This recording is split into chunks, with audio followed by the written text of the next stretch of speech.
Hello, welcome to my channel, Real Asian Recipes. Today I'll be making steamed tofu with dried scallops. I have other steamed tofu recipes, you can check out the link in the description below.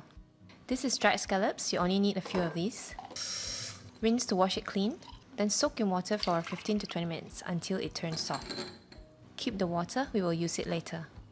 Break it up into smaller pieces, then just leave it on the sieve to dry. Add the water from the soaked dried scallops, half tablespoon light soy sauce, half tablespoon abalone sauce, 1 tablespoon shaoxing wine, 1 teaspoon cornstarch. Mix until the cornstarch is dissolved.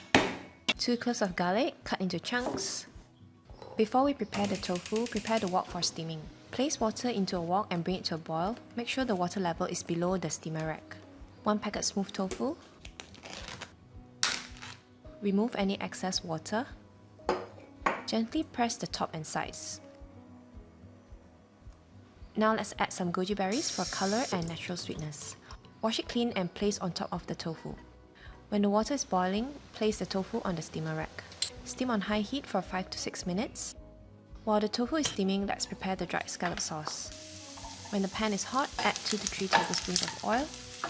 On low heat, fry until golden brown. Add the sauce. Cook until the sauce thickens. When the tofu is ready, pour the sauce on top.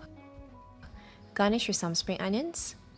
Hope you like this recipe. See you next time.